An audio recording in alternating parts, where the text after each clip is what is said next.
세계 경제 이슈를 짚어보는 글로벌 경제 순서입니다. 트럼프 미국 대통령 당선인이 취임 전부터 영토 확장 야욕을 거침없이 내비치고 있습니다. 캐나다를 미국의 51번째 주로 편입하고 싶다는 발언에 이어서 그린란드의 통제권을 확보해야 한다고도 얘기했고요. 파나마 운하마저 욕심을 내고 있죠. 오늘은 트럼프가 왜 이렇게 파나마 운하에 욕심을 내는지 3프로TV 언더스탠딩 김상훈 기자와 함께 자세히 알아보겠습니다. 안녕하세요. 네, 안녕하세요. 네, 연일 거침없는 발언들을 내놓고 있는데 맞습니다. 오늘은 이제 파나마 운하에 대해서 좀 살펴보죠. 네, 트럼프 대통령 당선이 취임 전에도 외교적 마찰을 많이 빚고 있는데 말씀처럼 캐나다를 51번째 주, 그다음에 그린란드의 통제권을 확보해야 된다 이런 발언을 하고 있는데 이게 아주 민감한 영토를 매개로 한 발언이잖아요. 예. 오늘 드릴 얘기는 그중에서도 가장 민감한 파나마 운하 관련된 내용인데 예. 사실 파나마 운하는 대서양과 태평양을 잇는 관문이자 전 세계에서 가장 중요한 교역로 중에 하나입니다. 그 소유권을 미국이 다시 가져와야 한다는 게 트럼프 당선인의 발언인데요. 이를 위해서 군대 투입 가능성도 배제하지 않겠다. 이런 발언까지 서슴치를 않고 있으니까 계속 수위를 더 높이고 있어요. 맞습니다. 그리고 지난주에 공화당 소속의 더스티 존슨 하원의원이 이걸 지원하기 위해서 파나마 운하 재매입법을 내가 국회에 발의를 하겠다 이런 얘기도 하고 있거든요. 그래서 파나마 운하가 뭐길래 혹은 그게 어떻게 가능한 건지 그리고 트럼프는 뭘 노리고 있는지 등등을 따져보겠습니다. 느닷없이 이런 발언하는 데는 다 배경이고 저희가 있는 거 아니겠습니까? 맞습니다. 예. 파나마 운하의 소유권을 다시 가져오겠다. 원래 미국 소유였나요? 맞습니다. 파나마라고 하는 나라는 사실 123년 전만 하더라도 지구상에 존재하지 않던 나라예요. 예. 원래는 남미 최북단에 있는 콜롬비아의 한 지방이었습니다. 예. 그래서 1900년대 전후가 사실 세계의 중심이 유럽에서 미국으로 점차 이게 넘어가던 시기잖아요. 근데 그때 당시만 해도 미국은 동부에서 아시아로 가려면 백길이 대서양과 지중해를 거쳐서 수에즈 운하를 통과를 하거나 아니면 그 남아프리카의 희망봉을 돌아오거나 멀리 돌아야 되는 거죠. 지구를 반바퀴 돌아야 된다는 거죠. 예. 그 나머지 하나는 남아메리카를 돌아서 아르헨티나와 남극 대륙 사이에 있는 드레이크 해협이라고 하는 걸 통과해서 오는 길인데 근데 드레이크 해협이 지구에서 가장 험하기로 유명한 바닷길이거든요. 그렇군요. 그래서 엄청 돌아올 수밖에 없었는데 그래서 사실 원래 파나마 지역에 먼저 주목을 했던 건 프랑스였습니다. 프랑스요? 맞습니다. 그래서 페르디낭 드 레셉이라고 하는 프랑스 외교관이 이 사람이 수에즈 운하를 건설했던 책임자로 유명한 사람인데요. 그래서 본인들이 세계 지도를 봤더니 파나마는 북미와 남미를 잇는 아주 좁은 육지예요. 그래서 동쪽에는 대서양이 있고 서쪽에는 태평양이 있는데 좁은 곳은 거리가 60km 정도밖에 안 되거든요. 그래서 프랑스가 1880년에 콜롬비아 정부에게 파나마 운하 그 수주권을 확보를 합니다. 그래서 공사를 했는데 근데 실패를 했어요. 거기는 열대우림 그다음에 늪지대 때문에 공사하기가 굉장히 어려웠던 겁니다. 그래서 이때 공사 때문에 무려 2만 명이 죽었다고 해요. 그 1차 공사에서는 포기를 한 거군요. 그러니까. 맞습니다. 그래서 결국에 프랑스는 포기를 했는데 이 파나마 운하 건설을 성공시킨 게 바로 미국이었습니다.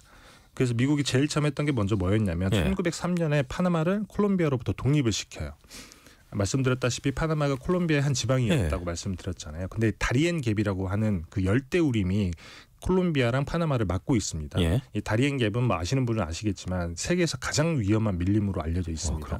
최근에는 남미의 난민들이 미국으로 가기 위해서 목숨을 걸고 건너는 정글이라고 많이 알려져 있는데 난민들이 그러니까 맞습니다. 미국 들어가려면 목숨 걸고 가는 거예요. 그렇죠.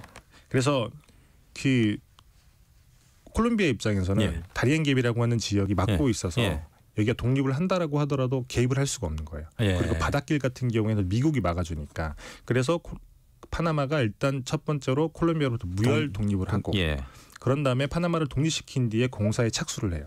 그래서 1914년에 결국에는 미국이 파나마 운하를 개통을 시킵니다. 그래서 당시에 파나마 운하 프로젝트는 미국 역사상 가장 비싼 건설 프로젝트로 불리기도 했어요. 얼마나 들었는데요? 당시의 돈으로 3억 7,500만 달러니까 지금 돈 한 150억 달러 정도 되는 거예요. 지금 돈. 그래서 100년 전인데 150억 달러가 들었어요. 100년 전에는 3억 7,500만 달러. 지금 돈으로 환산하니까 150억 달러 정도가 되는 거고 지금 우리나라 돈으로 치면 한 22조쯤 되는 거죠. 그래서 당시 운하 주변에 있는 토지 영구 임대료도 미국이 내고 그다음에 연간 임대료도 꼬박꼬박 내고 그래서 원래는 미국이 1999년까지는 파나마 운하의 소유권을 가지고 있었습니다. 1999년까지요? 맞습니다. 비교적 최근이네요. 그러면은요. 맞습니다. 1999년에. 그런데 지금은 미국 소유가 아닌 거죠. 그렇죠. 원래 파나마 운하는 운하와 그 외에 있는 파나마 지역으로 엄격하게 분리가 돼 있었거든요. 그래서 큰 벽을 세워서 운하지대는 미국 대통령이 임명하는 주지사가 따로 있었어요. 정부가 따로 있었다는 거죠. 그래서 법원이나 학교, 경찰 같은 사법 시스템도 따로 있었는데 그래서 대부분 미국인이 최상층의 특권을 누리고 이제 나머지 허드렛 일은 이제 파나마인들이 하는 그런 구조로 이제 운영이 됐었던 거죠. 그렇다 보니까 당연히 갈등이 생기는 겁니다. 그래서 1964년에 학교에 파나마 국기를 개양하냐 마냐를 두고 주재하고 있던 미국인들과 그다음에 파나마인들이 이제 분쟁이 벌어지는 거예요. 그리고 이게 결국에는 폭력 사태로 번지면서 파나마인 20명 그다음에 미국 군인 4명이 사망하는 일이 벌어집니다. 그래서 이 때문에 미국과 파나마의 외교가 단절이 되기도 했었거든요. 갈등이 유혈 사태까지 맞습니다. 불러일으켰군요. 근데 문제는 당시는 미국이 베트남에서 전쟁을 하고 있던 시기였어요. 그래서 여기서까지 전쟁을 할 수는 없었기 때문에 그래서 미국 내에서 첨예하게 여론이 부딪혔던 거죠. 그래서 당시 공화당의 정치인이었던 레이건 전 대통령. 그 유명한 로널드 레이건이 그때 당시 그렇죠. 당시에 정치인이었는데 당시에 미국 국민이 파나마 운하의 정당한 소유자다. 우리가 샀고 우리가 비용을 지불을 했고 우리가 건설을 했다라는 이런 연설로 여론의 지지를 모으기도 했었습니다. 주지사 캘리포니아 주지사 때 이런 발언했나 보죠. 맞습니다. 그래서 그때 이후로 공화당은 사실 줄곧 파나마 운하는 미국의 소유다라는 이런 입장을 견지해왔던 거예요. 하지만 결국 미국은 파나마 운하를 통제를 하는 것보다 그냥 영구적으로 사용을 하자. 이런 방법을 찾자라고 결론을 내리는데 반대 여론이 더 많았음에도 불구하고 1977년 당시 민주당 지미 카터 대통령이 오마르 토리오스 파나마 지도자랑 조약을 맺습니다. 조약의 핵심은 2가지인 건데 첫 번째는 운하는 영구적으로 중립을 지켜야 하고 미국은 이 중립이 유지되도록 조치할 권리가 있다. 만약에 중립이 깨진다라고 하면 미국은 뭔가 조치를 할 수 있다라는 내용이 들어가 있다는 거죠. 그리고 2번째가 1999년 12월 31일에 운하의 소유권은 파나마에게 모두 넘긴다. 그때 이 조약을 맺었던 겁니다. 사실 재밌는 건 1989년에 공화당 조지 W 부시 대통령, 아버지 부시 대통령이죠. 이분이 당시 반미 성향이 강했던 파나마 독재자를 축출하려고 파나마를 침공을 하고 성공을 합니다. 근데 이 조약을 그대로 유지를 했어요. 그 운하 소유권을 가지지 않고 그냥 그대로 놔둔 거네요. 그리고 1999년 그렇게 운하의 소유권은 온전히 미국에서 파나마로 넘어갔던 겁니다. 그때 그렇게 놔뒀던 파나마 운하를 왜 지금 와서 다시 이제 되찾겠다는 겁니다. 여러 이유가 있습니다만 첫 번째로 든 게 비싼 통학료 때문이에요. 트럼프 당선인은 미국 선박이 돈을 뜯기고 있다라는 표현까지 썼는데 뭐 당연하게도 파나마 운하를 건너는 배는 대부분 미국에서 출발을 하거나 미국에 도착하는 배겠죠. 그래서 전체 화물의 4분의 3이 미국 화물이라고 하니까요. 그 다음이 중국 정도인 건데 미국 입장에서는 이 통학료가 비싸진다. 그러면 미국 기업들이 내야 되는 돈이 더 많아지는 거고 일단 물류비는 높아지는 거니까. 맞습니다. 수입 물가가 높아지는 거죠. 그런데 최근에 파나마 운항 통학료가 많이 올랐어요. 굉장히 많이 올랐는데 왜요? 이유는 가뭄 때문이기는 해요. 파나마 운하는 계단식으로 관문을 만들어서 산을 넘어가는 구조거든요. 물을 채워서 배 띄우고 맞습니다. 또 다른 데로 그런 식으로 이제 계단식으로 가는 거죠. 맞습니다. 그래서 이 배를 띄울 때 많은 양의 물이 필요한데 이 물을 바닷물로 쓰는 게 아니라 파나마에 있는 가툰 호수라는 곳에서 가져다 써요. 근데 가뭄이다 보니까 호수에 물이 많이 없는 거죠.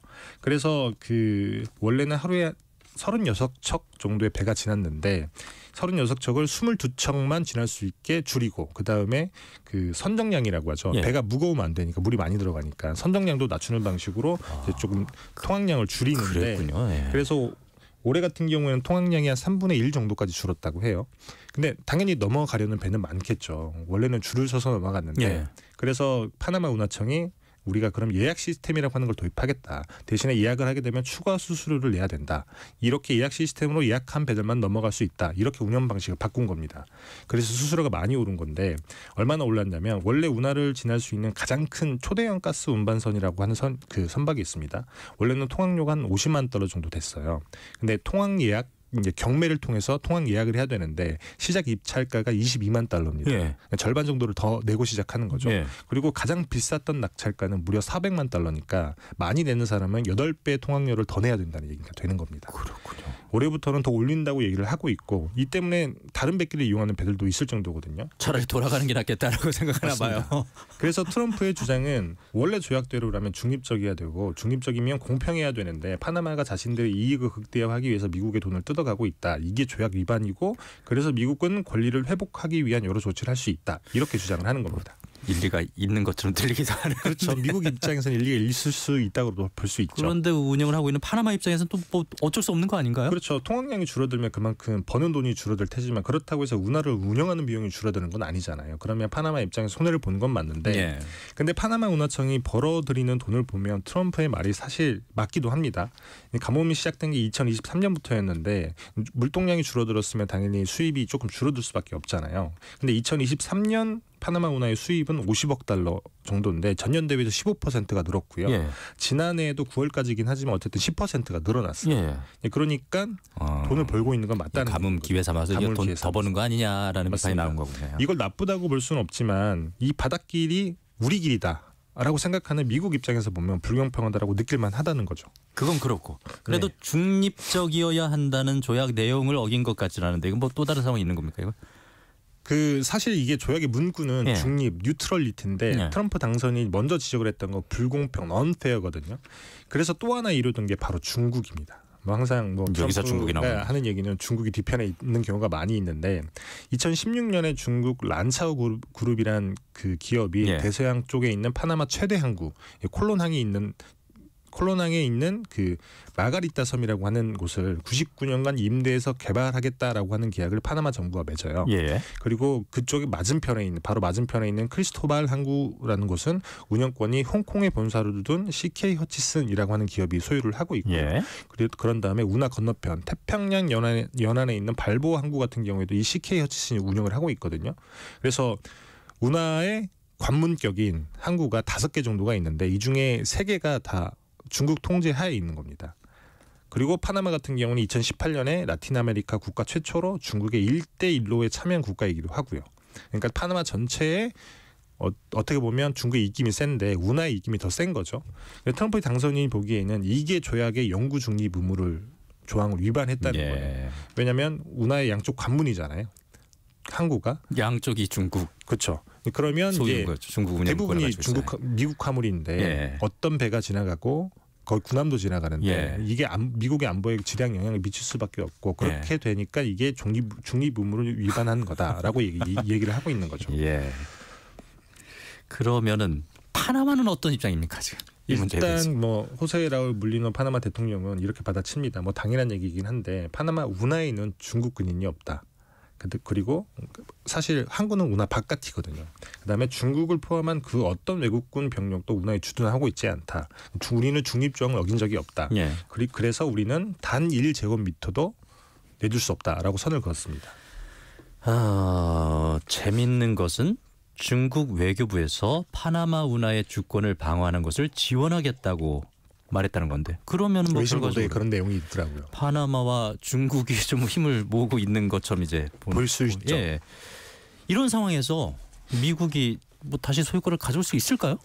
일단 현실적으로는 불가능합니다. 사실 조약에 운하의 소유권을 되찾을 수 있도록 하는 조항 자체가 없기 때문인 건데 뭐 이런 걸 왜 안 만들어놨는지는 모르겠습니다만 그리고 원래 조약이라고 하는 게 사실 보통 대통령 그러니까 행정부의 권한은 아니에요. 우리나라도 그렇지만 미국도 마찬가지고 그러니까 대통령이 이 조약을 뭐 어떻게 수정하고 싶다고 해서 수정할 수 있는 게 아니라 무조건 의회의 권한이 있거든요. 근데 제가 서두에 말씀드렸던 게 이번에 미국 공화당에서 파나마 운하 재매입 법안을 냈다라고 말씀을 드렸잖아요. 여기서부터 이제 시작을 할 수 있는 건데 이 법의 내용이 파나마 공화국으로부터 파나마 운하를 재획득하기 위한 협상을 시작하고 진행할 수 있도록 대통령한테 권한을 부여한다라는 내용인 거예요. 그러니까 사실 미국에 있는 의회가 권한은 우리가 가지고 있지만 트럼프 대통령의 그 권한을 위임해서 행정부에 힘을 실어주네요. 맞습니다. 그리고 이 법이 통과가 되게 되면 협상의 진행 과정과 잠재적 과제, 예상 결과 등을 자세히 설명한 포괄적 보고서를 180일 이내에 의회에 제출을 하도록 하고 있습니다. 사실 공화당에서 뭐 상하원을 다 장악했기 때문에 법안은 사실 뭐 당연히 통과될 거라고 볼 수밖에 없죠. 그렇게 되면 트럼프 행정부에서 바로 파나마 운하 중립조항을 파나마가 운하 중립조항을 위반을 했으니까 조약을 파기까지는 아니겠지만 다시 협상을 해야 되지 않느냐. 그래서 미국에 반환하라라고 하는 요청할 수 있는 법적 권한이 생긴다는 거죠. 뭐 당연히 파나마는 받지 않을 테긴 하지만 사실 미국이 뭐 당근이든 뭐 채찍이든 뭔가 결정적인 수단을 마련하겠죠. 그렇게 해서 파나마를 압박을 할 테고 그래서 사실 이와 관련해서 당선인 신분으로 두 번째 인터뷰에서 우리 그래서 미국이 군사적 개입 가능성도 배제하지 않겠다라는 얘기를 트럼프 대통령이 한 것이거든요. 네, 트럼프의 발언을 잘 보면 파나마 운하 소유권 자체가 목적은 아닐 것 같아요. 맞습니다. 제가 생각하기에도 사실 현실적으로 소유권을 다시 가지고 오는 건 불가능하고 파나마 입장에서도 당연히 뭐 돈 주고 팔진 않겠죠. 근데 트럼프의 목적은 파나마 운하의 소유권 재확보라기보다는 물리적으로 불가능하니까요. 대신에 통학료를 많이 낮춰서 미국인의 부담을 줄이고 더더군다나 미국의 사실 앞마당 같은 곳이잖아요. 여기서 중국의 입김이 굉장히 거세지고 있는데 이걸 조금 잘라내려는 그런 포석을 깔고 있는 게 아닌가 이렇게 해석을 할 수 있을 것 같습니다. 뭐 트럼프의 모든 일거지일투족은 이 사람이 사업가라는 전제하에서 해석을 해야 되고요. 그 뒤에 뭐 돈, 중국 이런 키워드를 꼭 염두에 두고 생각을 해야 될 것 같습니다. 맞습니다. 글로벌 경제 삼프로 TV 언더스탠딩 김상훈 기자와 함께했습니다. 고맙습니다. 네, 감사합니다. 벤 헤일런의 파나마 전해드리면서 KBS 일라디오 오늘 세계는 오늘 순서 마치겠습니다. 내일 오전 11시 5분에 다시 뵙겠습니다. 고맙습니다.